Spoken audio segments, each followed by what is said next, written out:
internauta. Hoje aqui nos estúdios do correiobrasiliense.com.br eu converso com a professora Ana Maria Prates, ela que é coordenadora do Grupo Educacional Forte. Muito obrigado, professora. Obrigada a você pelo convite, Luciano. Hoje nós vamos falar sobre concursos. A professora Ana Maria é uma especialista nessa área porque lida com os concurseiros diariamente. O que a senhora achou dessa perspectiva de, no ano que vem, o governo, os três poderes, na verdade, contratarem mais de 77 mil pessoas ou abrirem mais de 77 mil vagas aí para as pessoas que sonham com o emprego público, professor? Na realidade, assim, concurseiro, ele sofre, né, por vários motivos. Ele sofre porque estuda, ele sofre porque o concurso dele não abre. E esse ano, na realidade, não chegou a ser um ano tão bom nessa abertura de concurso. Mas a gente está vendo que daqui para o final do ano e para o ano que vem, a gente está com uma perspectiva muito boa em todos os poderes. Ou seja, a gente está com autorização de vários concursos públicos, né? Então, a gente costuma dizer, até em sala de aula, assim, a gente não pode perder a meta, né? Até porque essas autorizações, assim, é só uma questão de tempo para a gente poder estar tendo a abertura desses concursos. E, com certeza, nós vamos estar com vários concursos agora, tanto no executivo, tanto no judiciário, a gente já está com várias autorizações mesmo. Isso é muito bom. E é só estudar que passa, professor? O só estudar que passa é eu estudar sem desistir. A gente costuma dizer que concurso é meio igual dieta, né? Você, no início, está fazendo dieta, você perde peso e se anima. Aí depois você vai tendo uma queda, né? E você vai desanimando e volta a comer. A questão de concurso público é isso. Você vê que o concurseiro, o candidato, ele fala, poxa, eu estava batendo na trave, aí eu cansei, parei. E é justo nesse momento que ele não pode parar. Então, realmente, estudar uma regularidade passa sim. Eu sou concursada também, né? Então, eu costumo dizer que eu sei o que é isso de você ter esse hábito do estudo. Né? Agora, evidentemente que você tem uma mudança de perfil. O concurso público hoje está muito mais difícil do que concurso há 10, 5 anos. Hoje o grau de exigência é maior. Né? Um exemplo que você tem hoje é pontuação de título. Nós tivemos mesmo um aluno agora que estava em número 900, com o título subiu para 200, ou seja, ele saiu de desclasse, ele estava fora, né, não seria convocado, e foi convocado. E isso, na realidade, vai exigindo muito do candidato. Isso vai exigindo muito. Você tem hoje provas que têm exigido muito mais habilidades do que há 10 anos. Mas passa sim, passa. Agora, tem que ter disciplina, né? Tem que ter disciplina. E há 2 semanas o Ministério do Planejamento anunciou um pacote que reorganiza aí a formulação de concursos e isso ajuda ou atrapalha? Na realidade, foi o decreto 6944. Isso aí, né, os concurseiros têm falado muito nisso. Na prática, muita coisa não mudou. Né? Ele vem regulamentando edital, que edital tem que sair com data de prova. A maioria das bancas já tinha isso, né? Algumas bancas não tinham. Veio regulamentando a questão da prova oral, quando o concurso exige prova oral, que tem que ser pública e gravada. Várias bancas já trabalhavam assim, algumas não. Veio já com posicionamento da STJ, que documento você só pode exigir na data da posse, o STJ já entendia assim. O que veio desfavorável para o concurseiro, para o candidato que nós sentimos, é que veio limitando a convocação acima de 50% do número de vagas, o que é ruim. Deixa eu dar um exemplo. Hoje abre um edital com 100 vagas, você só vai poder chamar 150. Antes do decreto, você tinha uma liberdade, então isso era muito comum.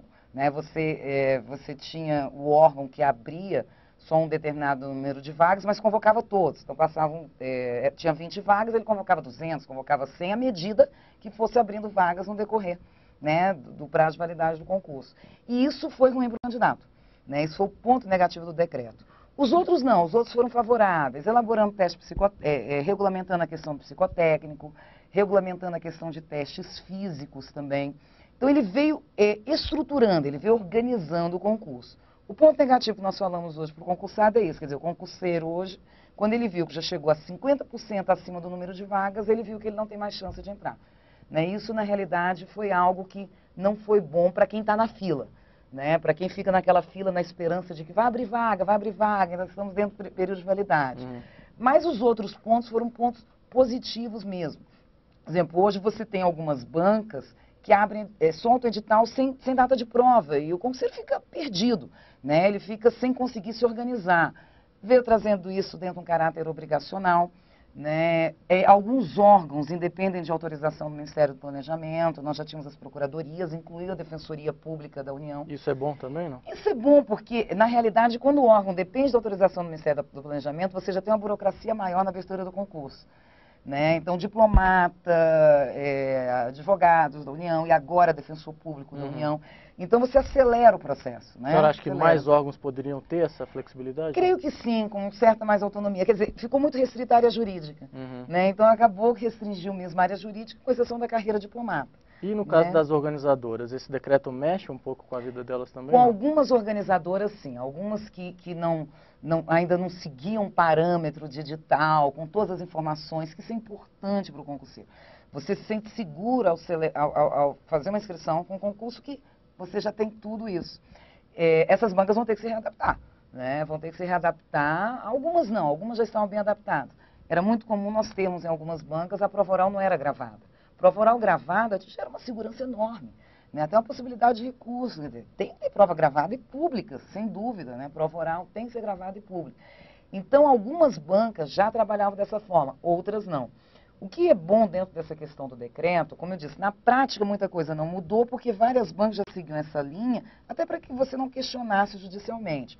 Foi o fato de ter sistematizado, pego algumas opiniões do STJ, já alguns posicionamentos, ter sistematizado, e agora, ou seja, banca vai ter que se adequar ao concurso. E hoje você tem um leque de bancas, né, de instituições organizadoras muito grande que tem surgido, né? Então, assim, a gente costuma ver, qual foi a banca? Foi banca X, foi banca Y. E isso dificulta para a instituição que não tem na prática, né, ela não tem um costume já de realizar muitos concursos. Você gera uma insegurança no candidato. Então, realmente, por esse lado, o decreto foi bom. O único ponto negativo que nós falamos foi essa limitação, né, de convocação dos candidatos. E por que há tanta contestação de edital, hein, professor? Na realidade, os editais que costumam ser mais contestados são os editais que não trazem de forma clara todas as fases do concurso. E edital contestado uma vez, ele costuma ser 2, 3, 4, 5 vezes. E é o que a gente costuma dizer, o edital que não é claro, edital ambíguo, em que você... nós tivemos um problema com o edital há um tempo, de um concurso em que exigia um determinado curso para que tomasse posse. E esse curso também titulava como classificatório. Então, o que os candidatos questionavam era o seguinte, mas o pré-requisito para o concurso já é o curso em si. Então, eu já vou ser titulado também por ele, né, na prova de titulação. Então, esse tipo de erro no edital, ele gera essa duplicidade de interpretação, né? Editais com testes psicotécnicos, quase todos são questionados, né? Justamente porque, pela falta de objetividade que costuma se ter. Edital sem conteúdo programático. Foi agora uma banca há pouco tempo, soltou edital sem conteúdo programático. Todo mundo sem saber o que ia cair na prova, né? Então, o fato do decreto ter vindo, talvez isso reduza o número de questionamento. É bom, porque a transparência no concurso é que gera segurança. A gente costuma dizer que realmente o concurso é uma forma democrática de acesso a um padrão de vida melhor, né? Isso é algo que eu costumo dizer em sala. Eu falo, olha, sem dúvida é uma forma democrática, mas a partir do momento em que você tem concurso viciado, deixa de ser democrático, né? Porque o concurso é uma forma que tanto faz a minha renda, se eu estudo e você estuda, nós estamos praticamente no mesmo patamar, né? Se a gente for dentro desse critério objetivo. Então, nós podemos alcançar um certo padrão de vida da mesma forma, desde que eu me dedique da mesma forma que você. Mas quando você começa a ter concursos viciados, aí eu já não estou dentro desse padrão democrático que o Estado de Direito, né, trabalharia, né? E por que tanta gente passa e não é chamada? Justamente por causa disso, por causa de uma limitação de vagas. É muito comum você ouvir assim, passei, mas não fui classificado. Passei, mas não fui classificado, né? Em especial na área não jurídica, né? Que você costuma ter concursos que têm um grau de exigência menor, por exemplo, concursos de segundo grau. O que tem ocorrido hoje? Você tem pessoas já com nível superior que têm concorrido em vagas de nível médio, né? Então, você tem tido um padrão cada vez mais alto do concurseiro. Isso tem sido normal, né? Você tem um aumento do desemprego e é normal que a pessoa procure essa estabilidade. E é muito comum hoje, você tem sala de aula, num concurso segundo grau, uma turma de 70% de alunos já com curso superior. E o aluno diz assim, não, eu quero me garantir. Então, o que acontece? Esse aluno encabeça, né? E você vai tendo aqueles que têm um nível superior que vão pegando os primeiros lugares. Só que os outros que estão em segundo grau são classificados. Eles são classificados, mas eles não conseguem atingir o número de vagas. É por isso que a gente tem dito, hoje, por um lado, você pode dizer que você tem uma espécie de de uma melhoria dentro do serviço público, com uma qualificação maior, pode até ser. Mas o que você acaba tendo? Você acaba tendo um profissional de nível superior num concurso, qualifica para o segundo grau e acaba sendo um profissional frustrado. Aquele profissional que tem uma tendência a não ficar também naquele cargo. Né? Então isso começa a circular muito também dentro do serviço público. E é por isso que nas salas de aula de cursinhos tem muita gente que já é servidor público. Muita gente. Você tem assim, a pessoa com metas, né? Bom, eu preciso de um emprego, então eu vou agora passar num concurso de segundo grau. Bom, eu passei nesse, então agora eu vou para o outro. Então eu passei nesse outro, então agora eu vou para o outro. Isso é muito comum. Na área não jurídica que a gente tem aquele que vai para o segundo grau, ele passa num concurso num ministério, no Poder Executivo, que realmente hoje é um dos que tem os mais baixos salários, que não tem uma infraestrutura como você teria no Legislativo, no Judiciário, e a meta dele é o quê? Legislativo, Judiciário. A meta dele depois é o quê? Auditor da Receita, Tribunal de Contas, que são realmente concursos que você tem salários muito altos. Isso na área jurídica também. Ele passa num concurso hoje da área jurídica como analista e vai tendo metas. Né? Então, isso é muito comum. Como nós costumamos dizer, hoje passar em concurso é fácil, porque você tem uma concorrência que, a um certo ponto, chega a ser desleal. Os alunos comentam, você tem aquele menino que está começando a estudar para concurso hoje com 18, 19 anos, terminou o segundo grau, que está estudando já com aquele que já tem nível superior e já está no 10º concurso dele. Né? É evidente que você acaba tendo, né, um desnivelamento muito grande. Né? E assim, isso tem ocorrido muito, né, nessa questão de concurso, em especial em Brasília, né, que é a cidade de concurso. Né? Você até por essa falta de infraestrutura que você tem de empresas privadas. Né? É uma cidade em que se respira concurso, em que se fala em concurso. Né? Teve até uma peça teatral há um tempo, em Brasília, que o menino nasce e a mãe fala assim: meu sonho é que você seja funcionário do Banco do Brasil. Né? Então, assim, vai ser. E quando eu vi a peça, a gente via em sala, eu falava, gente, mas essa meta é complicada. Isso dá para o concurso é muito difícil. É muito difícil. É muito difícil você perder sábado, domingo, feriado. Por isso que eu digo em sala, eu falo, gente, tem que ser a tua meta de vida. Você coloca o salário, gruda em tudo quanto é lugar da casa e fala, ó, eu estou fazendo isso porque eu vou para uma vida melhor.